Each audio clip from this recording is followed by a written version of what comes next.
Kembali lagi bersama kami. Kali ini kita akan membahas lagi-lagi masih terkait kasus korupsi yang tentunya menyita perhatian kita semua. Bahkan ini melibatkan partai besar sekelas PDI Perjuangan yang ada tersangka dari partai tersebut. Langsung kita kupas tuntas informasinya rekan-rekan. Rekan-rekan, informasi ini diawali dengan keterangan langsung dari Bapak Menteri Marwarar Sirait yang mengerahkan Badan Pemeriksaan Keuangan untuk mengaudit total sistem keuangan rumah subsidi atau perumahan subsidi. Jadi dirinya melihat setelah diteliti dan dievaluasi ternyata perumahan subsidi tersebut kok banyak yang standarnya tidak sesuai kualitas yang ditawarkan dalam MOU sebelumnya.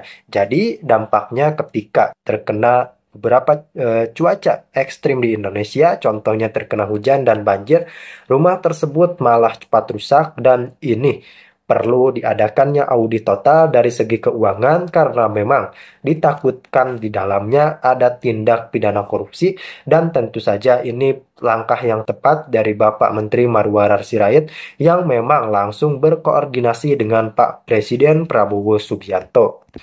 Lalu ada informasi terkait petinggi PDI Perjuangan yang sudah ditahan KPK dan tentu saja ditetapkan sebagai tersangka. Siapa lagi kalau bukan Hasto Kristianto yang memang pada saat ini tengah menjalani sidang rekan-rekan. Jadi Megawati selaku Ketua Umum PDI Perjuangan memang tidak terima dengan penetapan Hasto sebagai tersangka.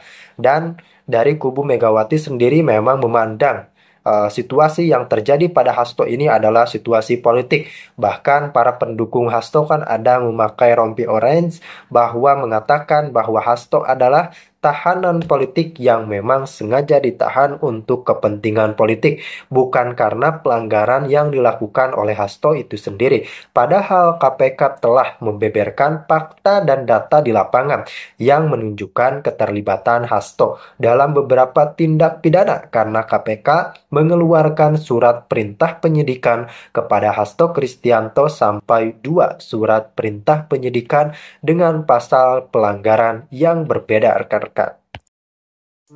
Jadi pemimpin baik, jangan korupsi. Karena kalau kau mengkhianati rakyat, maaf, saya yang akan pertama menindak saudara-saudara sekalian. Jadi saya bilang sama Hasto, udah nggak usah takut.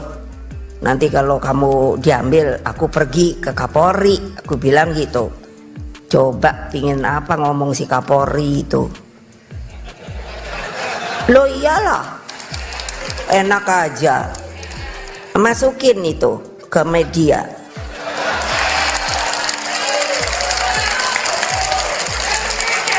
Loh saya herannya sekarang kalian ini maaf ya, iya penuh dengan rasa ketakutan. Saya pikir ngopo toyo. Loh mbok saya kan selalu ngajarkan kebenaran is kebenaran, Satyam Eva Jayate. Jadi ya sudahlah. Kalah nangis-nangis saja. Jangan pura-pura bahagia. Nangis saja.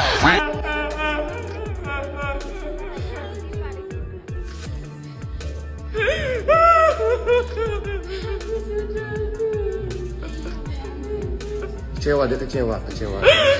Lo jangan ngikut gua. Out.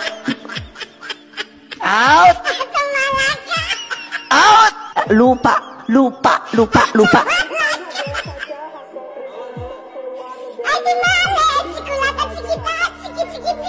Hidup KPK. Mantap KPK.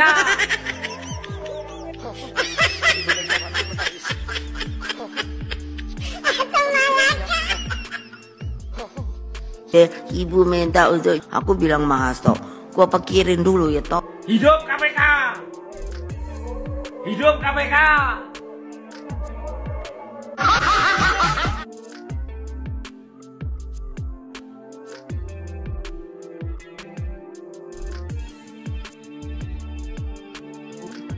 Ada yang udah minta lo aku wae lagi mumet. Ibu Mega Batu, kami tidak menyangka. Lo jangan ngikut gua. Out. out. Lupa.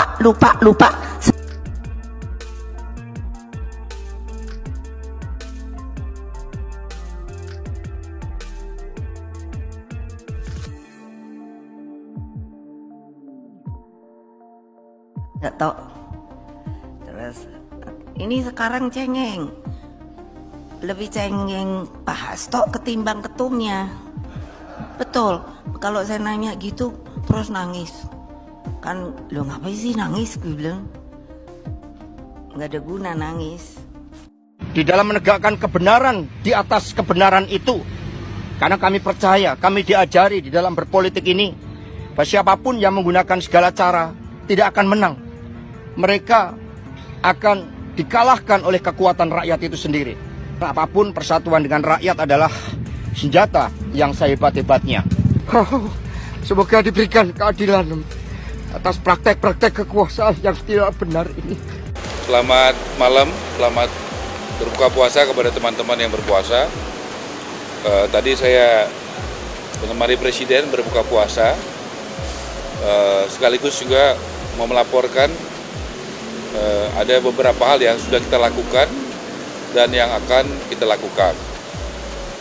Yang pertama, tadi Presiden meminta untuk supaya hal-hal yang kebijakan yang pro rakyat oleh Presiden Prabowo, ya, yang dari tadinya bayar menjadi gratis, yaitu BPHTB tadinya 5% menjadi 0, kemudian juga restribusi PBG, ya, PBG persetujuan bangunan gedung dari bayar jadi 0, dan PPN ini ditanggung pemerintah sampai Juni 2025, ini supaya disosialisasikan secara masif ke daerah supaya bisa dinikmati oleh MBR. Ini khusus kebijakan untuk MBR, yaitu masyarakat berpenghasilan rendah.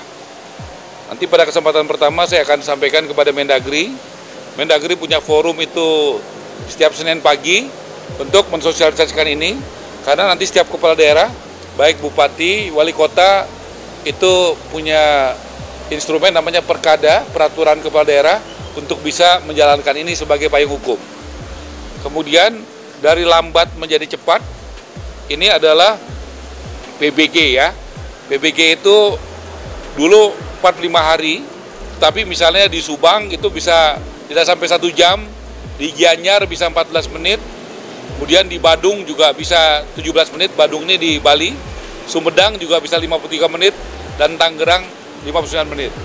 Jadi Presiden Prabowo sangat pro kepada rakyat kecil, bagaimana kebijakan ini yang tadinya bayar jadi gratis, dan yang tadinya lama jadi cepat. Dan ini diminta untuk disosialisasikan dan dijalankan oleh semua kepala daerah di seluruh Indonesia.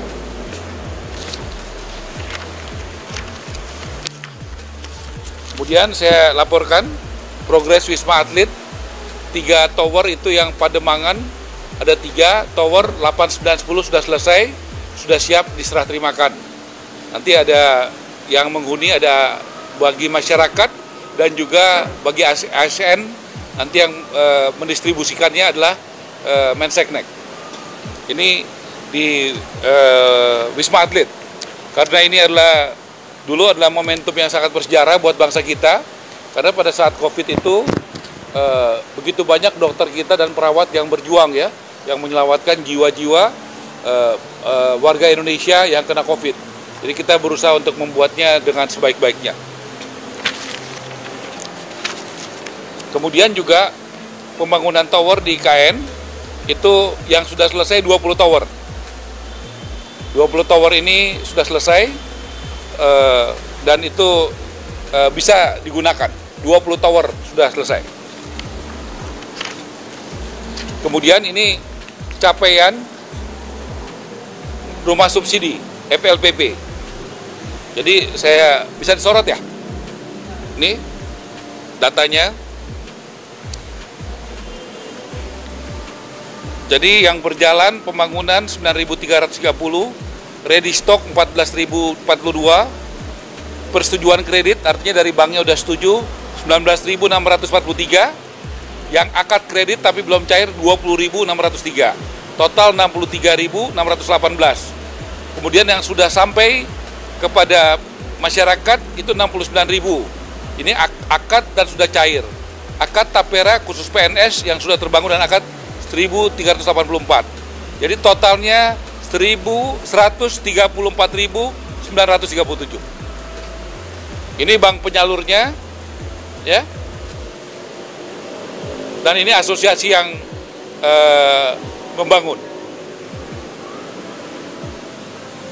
Untuk tahun 2025 kita menyiapkan yang sudah ada DIPA-nya 220.000 rumah subsidi. Kemudian saya juga laporkan rumah subsidi yang kami sudah turun, banyak yang bagus, yang jalannya bagus, temboknya nggak retak, ubinnya juga rata, airnya bagus, penghijauannya bagus. Tapi kami juga menemukan yang tidak hujan banjir, yang belum setahun retak-retak dan sebagainya. Presiden memerintahkan, karena ini adalah rumah subsidi bukan berarti tidak berkualitas, harus berkualitas. Karena ada contoh yang banyak yang berkualitas. Yang tidak berkualitas ini merugikan rakyat.